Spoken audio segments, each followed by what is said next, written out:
ओम शांति। आज हम ये डिस्कस करेंगे कैसे हम परमात्मा को पहचान सकते हैं।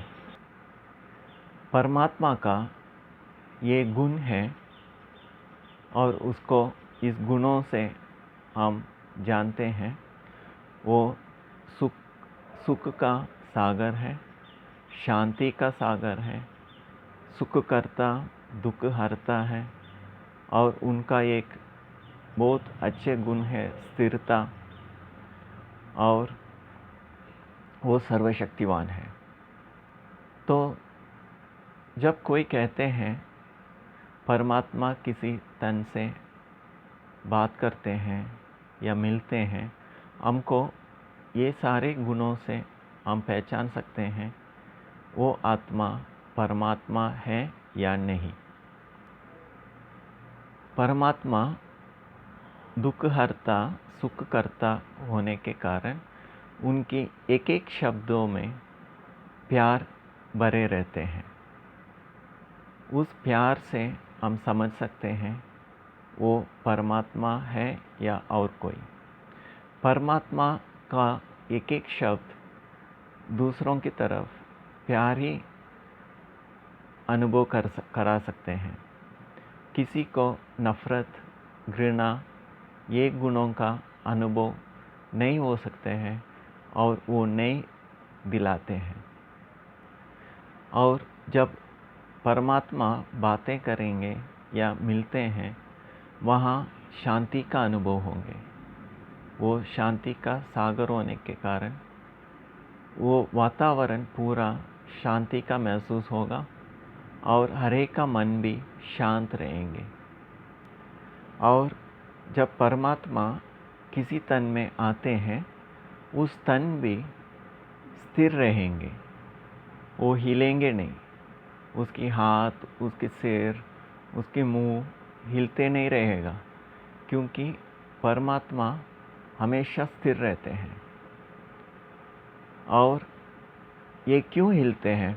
कई बार हम देखते हैं कोई कहते हैं परमात्मा बात करते हैं, लेकिन उनकी तन, उनकी हाथ, उनकी मुंह सब हिलते रहेंगे। इसका कारण है वो आत्मा कोई पुराने जन्म का बुजुर्ग आत्मा है, जिसके कारण वो किसी तन में भी प्रवेश होते हैं तब उसकी सिर, उसकी मुंह, उसकी हाथ हिलते रहते हैं। और साइकोलॉजी ये कहते हैं जब कोई बोलेंगे किसी का तन में कोई आ गया, कोई देवी देवता प्रवेश हो रहा है, उसका दो कारण होता है। एक, सच में कोई आत्मा प्रवेश होता है और वो कहते हैं परमात्मा है या कुछ और देवी देवता बोल के व्यवहार करते हैं, बातें करते हैं, जिससे उनकी नाम मान शान की इच्छा पूर्ण होता है।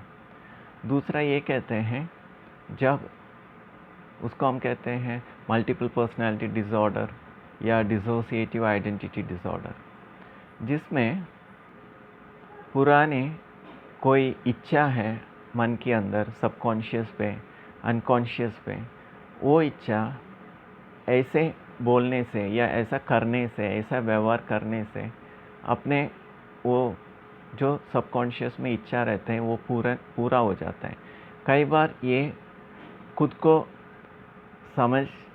समझ कर करते हैं, कई बार खुद को समझ नहीं पाते हैं ये ऐसा हो रहा है बोल के।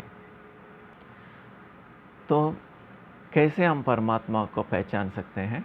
एक होता है उसका तन और मन स्थिर रहते हैं और शांति का प्रभाव होता है, हर एक का मन में भी शांति का अनुभव होता है। तीसरा, उनकी एक एक शब्दों में प्यार भरे रहते हैं और किसी के ऊपर नफ़रत घृणा वो पैदा नहीं करते हैं। तो ये सारा निशानी से हम पहचान सकते हैं ये परमात्मा है या और कोई आत्मा है। धन्यवाद। ओम शांति।